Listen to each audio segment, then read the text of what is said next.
Hey guys, today we're talking about online security and more specifically multi-factor authentication. We'll cover all the basics. What is multi-factor authentication, why you may need a token, how to set it up and what features you get. If you're new to this channel, please consider clicking that subscribe button.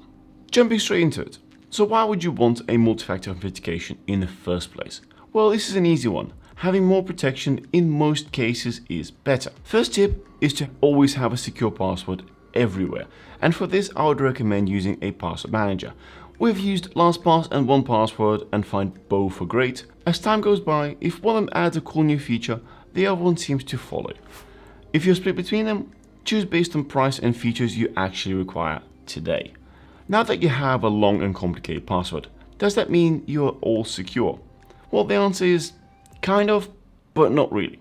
You are now protected from the basic break-in. It's just like installing an expensive lock at home. Bad people can still get in, but it'll take a lot more effort. To protect yourself further, it's best to set up multi-factor authentication. So where is it? Well, there are three widely adopted factors, with others gaining popularity.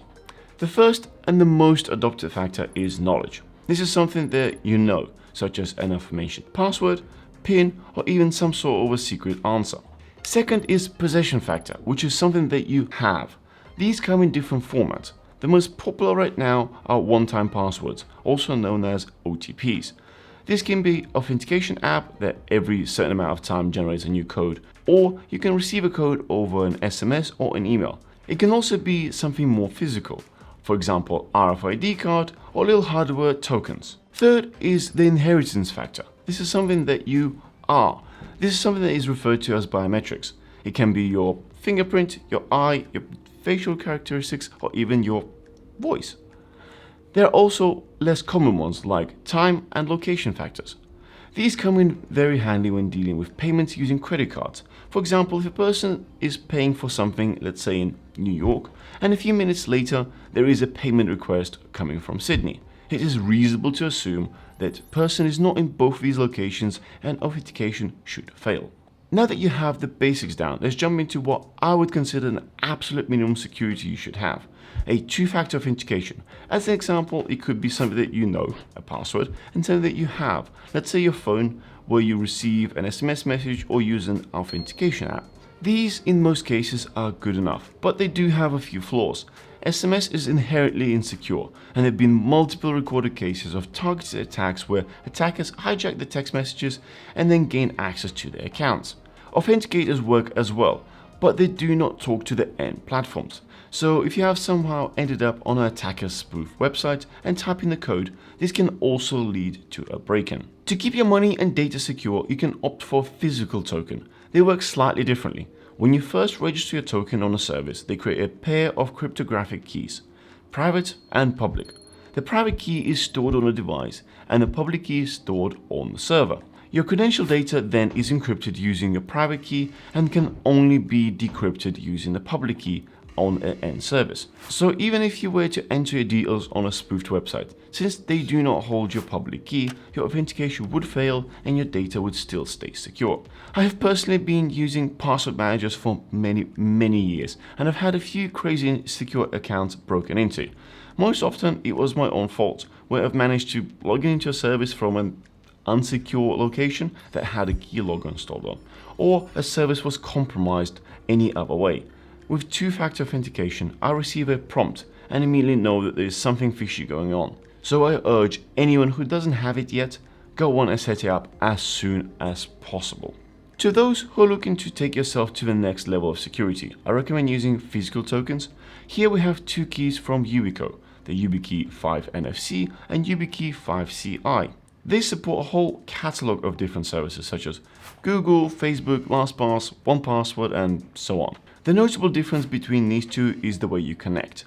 The NFC version is a more common type which can connect using USB Type A and of course using NFC. While 5CI is more intended for Apple users. It has two ports, USB Type C on one side and Lightning on the other. This way you can connect to your iPad and MacBook and then connect it using your iPhone.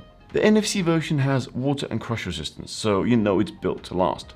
Sadly, 5CI does not have this, probably because it's built with two different connectors, while still being small. At the same time, it still feels sturdy. They both have capacitive buttons for operation. This acts as an extra step of authentication when you leave it plugged into your device. It is actually really easy to set them up. In this example, we'll link them to the Google account.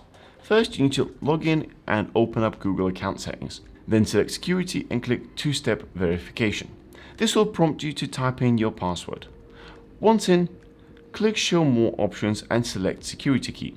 At this point, you'll need to plug in the token and tap it to confirm. After that's been completed, you can name it. It is best to name it something obvious, just in case you have multiple keys on the account, so you can easily differentiate between them. Congratulations! You have now attached a physical security token and activated two-factor authentication. I recommend buying 2 tokens and set up one of them as backup, or you can set up backup codes just below and leave them in a safe location. Ideally, print them off and put them in a safe. This is in case you lose your primary token, so you can log back in, deactivate the lost token, and protect your account. If you don't have these, the process of restoring your account with Google can take multiple days. With all of this done, we can test. Sign out from your account and try to log back in. It'll prompt you to press your token and then login is completed. You can also save this device so you don't need to use the token every time. A bit of a warning for people who already have two-factor authentication set up using SMS or authentication app and looking to use physical keys in the future. After setting up your token, please ensure to remove other means of authentication to improve your security. If you don't, then you are still vulnerable to the exploits I've mentioned before. This is just so often overlooked. For those who want to go a step further, or people who don't trust password managers, you can set up so-called double-blind password. Essentially, create a password in your password manager of choice, and then add an extra secret code which is not stored in there. This way, if somebody were to break into your password manager, they would only have a portion of your credentials and it would be pretty much useless. You can do this by hand, or you can leverage the extra functionality of YubiKey. If you download the YubiKey manager, you can go to the OTP manager and configure long and short presses on the token. So you can set up your long press to type in a static password and then it will type that in for you. A very important note, do not use static password feature as a master password, because if you lose it, the attacker will essentially have everything they need to break into your account and steal your data. The YubiKey Manager has many more features, so I would really recommend you check out the user guide. With all of this done, you should be in a much more secure state, so use good practices on keeping your passwords and your tokens secure. If you want to check out any of the items we've tested today, we'll leave the links in the description below. I hope this was useful. Don't forget to smash the thumbs up and subscribe for more. We'll see you guys in the next one.